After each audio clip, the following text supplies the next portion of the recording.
बचपन में आपके पिता से आपकी जमीन हड़प ली जाती है, उनसे जबरन सिग्नेचर करवाया जाता है और वो मना करते हैं तो उन्हें नंगा किया जाता है। फिर आपकी और आपके मम्मी की सलामती के लिए वो सिग्नेचर कर देते हैं, जिसके बाद आपके पिता की सारी जमीन उनकी हो जाती है, उन गुंडों के नाम हो जाती है। और फिर आपके और आपके परिवार की जिंदगी इतनी मुश्किल हो जाती है, इतनी बदतर हो जाती है, इतनी गरीबी में आप और आपके माँ बाप जीते हैं। वो झाड़ू पोछे का काम करते हैं, दूसरों के घर में हमाली करते हैं, नौकर चाकर का काम करते हैं, खेती बाड़ी करते हैं, किसान के बेटे हो आप, और आपसे भी आपका बचपन छिन गया। आपको भी मजदूरी करनी पड़ी बचपन से ही। और 20 साल बाद अब आप जवान हो चुके हो। आप उसी आदमी को देखते हो, वो 40-45 की उसकी उम्र हो चुकी है। उसी इंसान को देखते हो आप, उसी गुंडे को देखते हो जिसने आपकी जमीन आपके पापा से लूटी थी, जो आपके दादा परदादाओं की विरासत थी, वो अब उसकी विरासत बन चुकी है। तो ऐसा इंसान आपको दोबारा दिखाई देता है आपकी जिंदगी में, तो आप क्या करोगे?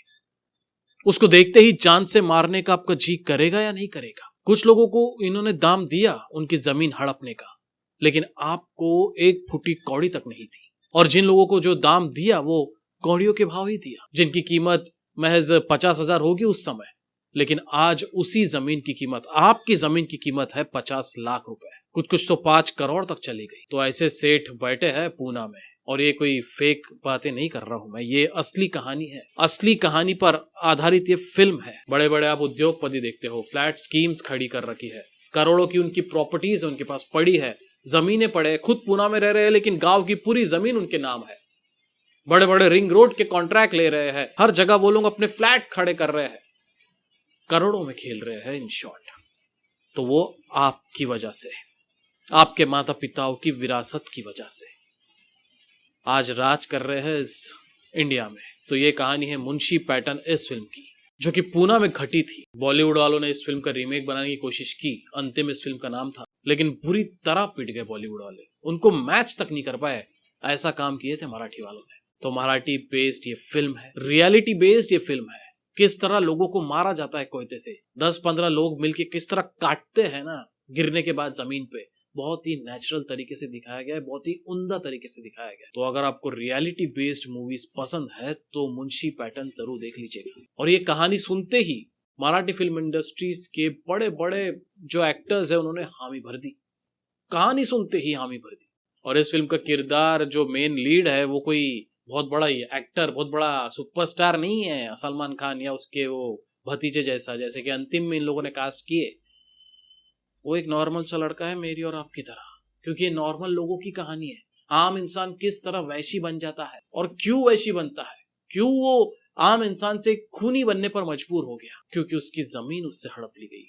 उसके माता पिता को उसने सड़कों पर देखा है, घुट घुट के जीते देखा है बचपन से लेकर जवानी तक, उसके लिए उसको अच्छी जिंदगी दे सके इसलिए। तो ये इस फिल्म की कहानी है जिसे मैं और आप रिलेट करने लग जाओगे फिल्म स्टार्टिंग होते से ही। तो आपको पता होना चाहिए कि देश में क्या चल रहा है और बहुत सालों से चल रहा है, क्यों हम इतने गरीब हैं और लोग अचानक से इतने अमीर हैं। पढ़ाई लिखाई होने के बावजूद भी कोई इतना अमीर नहीं हो सकता कि 1000-1500 की प्रॉपर्टी उनके पास हो। ऐसा कैसा मुमकिन है? आप अपना दिमाग खुद लगाइए। आप ही की सोसाइटी में रहते हैं करोड़पति नहीं, अरबपति रहते हैं, कैसे? तो उसका कारण यही है, जो कि आप इस फिल्म को देखने के बाद आपको समझ में आ जाएगा।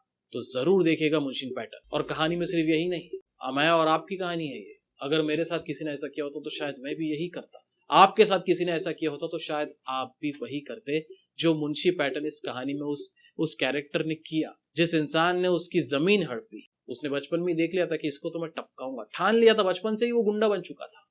और बड़े होने के बाद उसी के गिराव में घुस के, उसी के नजर में हीरो बन के, उसी के बर्थडे के दिन, उस गुंडे के बर्थडे वाले दिन उसका सिर काट देता है ये नेचुरल सा दिखने वाला हीरो, आम इंसान सा दिखने वाला हीरो, जो कि इस फिल्म के बाद हीरो बन गया बड़ा सा। और बॉलीवुड वालों ने इसकी कॉपी पेस्ट बनाने की कोशिश की, जिसमें सलमान खान है, उसका भतीजा है, खैर उसकी बात नहीं करूंगा।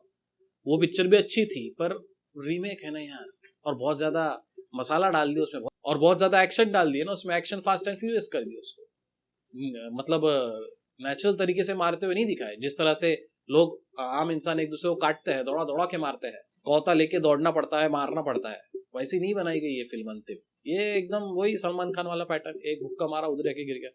ऐसा नहीं होता है। लोगों को रियलिस्टिक चीजें रियल तरीके से देखने में ही मजा आता है, जो उन्होंने खुद से अपने आंखों से देखे हैं कि अगर वो खुद उनकी जगह होते, किसी को उनको मारना होता तो वो क्या करते। इस तरह की ये फिल्म है मुंशी पैटर्न। तो इस फिल्म का एक सीन आपको दिखाऊंगा। होता यह है कि उसके ऊपर जानलेवा हमला होता है हीरो के ऊपर। तो वो कार से जा रहा होता है अपने तमाम दोस्तों के साथ में, गुंडों के साथ में सपोर्ट में, जो कि वो बाइक से आ रहे होते बाकी के दोस्त लोग उसके। तो कार में बैठे बैठे उसका बाइक वाला दोस्त कहता है, बेटा तू तो बहुत बड़ा हो गया है, अभी कार में घूमने लगा है और हम साला अभी भी बाइक में घूम रहे, तेरी वकालत कर रहे, तेरे बॉडीगार्ड बने फिर रहे। तो उस बाइक में जो उसका दोस्त होता है, जो उसको बोलता है, उसके पीछे एक छोटा सा बच्चा बैठा रहता है जो इनके साथ घूम रहा होता है। तो अपने दोस्त की ऐसी बातें सुन के वो कार से निकलकर बाइक पर बैठ जाता है और उस बच्चे को अपनी जगह पे बिठा देता है। और उसी समय उसकी फील्डिंग लगी होती है उस हीरो की। अगले सिग्नल पर फोन करके बता दिया गया था कि ये आदमी इधर आने वाली है, कार स्कॉर्पियो, और उसके अंदर जो लाल शर्ट पहने जो आदमी बैठा है उसको हमको टपकाने का है। तो अगले चौक पर स्कॉर्पियो जाती है। तो जैसे ही स्कॉर्पियो वहां पे रुकती है, 30 से 40 लोग उस स्कॉर्पियो के ऊपर अटैक करते हैं और पूरी स्कॉर्पियो फोड़ डालते हैं, आगे से कांच फोड़ डालते हैं, लेकिन बच्चा निकलता है, इसलिए वो जो गुंडा था, जो मेन हीरो है, वो बच जाता है। वो पीछे से अपने दोस्त के साथ आता है बाइक के ऊपर और देखता है कि उसके स्कॉर्पियो के ऊपर हमला हो चुका है। उसके जो छोटा सा बच्चा था जो उनके साथ घूम रहा था, वो बच्चे के ऊपर हमला हो चुका है। फिर वो पूरे गुंडे देख लेते हैं, अरे ये तो यहाँ पे नहीं है, वो तो वहां है, पीछे खड़ा है, पीछे बाइक पर है। तो सारे वो गुंडे उसके बाइक की तरफ दौड़ते हैं उनके ऊपर। तो किस तरह वो पलटाता है अपनी बाइक को वो, और कैसा भागता है ना, आप जरूर देखिएगा इस फिल्म को, आपको मजा आएगा इस फिल्म को देखने के बाद।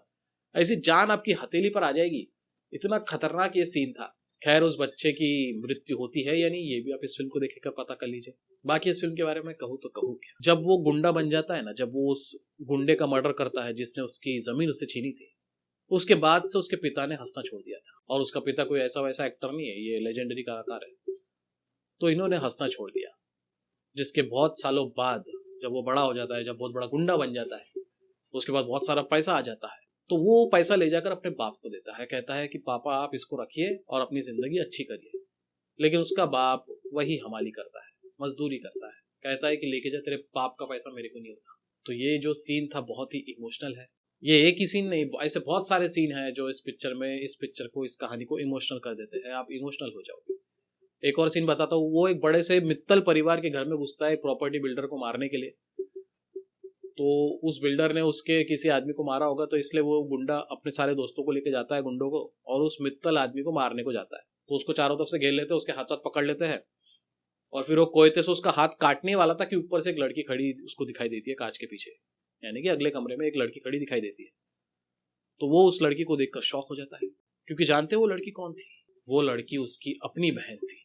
गरीबी की वजह से वो उसके यहाँ नौकरी कर रही थी, झाड़ू पोछा कर रही थी, लेकिन सिर्फ झाड़ू पोछा नहीं कर रही थी, वो उसके साथ सो रही थी। वो जब उसके सामने आती है वहां से, तो वो अपने तन को ढक रही होती है, जिससे ये समझ जाता है कि उसकी बहन इसके साथ सोई है। नीचे ये आदमी जो मित्तल जो जिसको पकड़ के रखा है, वो कहता है चौको माल है, अगर तेरे को चाहिए तो बता, मैं तेरे को भी दिला दूंगा, जिससे इसका और दिमाग घूम जाता है। तो वो मित्तल को जान से मारता है, यानी उसके बाद वो भी आप इस फिल्म को देखकर पता कर लीजिए। पूरी कहानी अगर मैं बता दूंगा तो आप इस फिल्म को क्यों देखोगे। फिर घर जाने के बाद वो अपनी बहन को मारता है, उसके ऊपर हमला करता है, उसको लोटे से मारने की कोशिश करता है, लेकिन बीच में उसकी माँ आ जाती है, कहती है कि साले तेरी वजह से इसका पति इसको छोड़ के भाग गया, तेरी बहन विधवा हो गई जीते जी।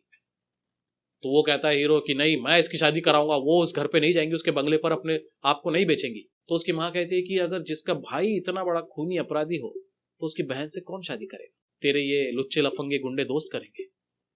जिसके बाद वो खामोश हो जाता है, रो रो के पागल हो जाता है, बुरा उसका हाल हो जाता है। तो ऐसे बहुत सारे छोटे बड़े सीन्स हैं इस फिल्म में जो इस फिल्म को हिट बना दिया, जिसने इस फिल्म को सुपर डुपर हिट बना दिया, मैं तो कहूंगा। क्योंकि एक भी सेकंड ये फिल्म आपको बोर नहीं होंगी, आपको बांधे रखेगी। और एक बात कि ये फिल्म बड़ों के लिए है, बच्चों के लिए बिल्कुल नहीं है, क्योंकि इसमें मारकाट ओरिजिनल दिखाई गई है। इससे लोग सीखेंगे साला कि किसको किस तरह से रोको और मार के काट के फेंक डालो।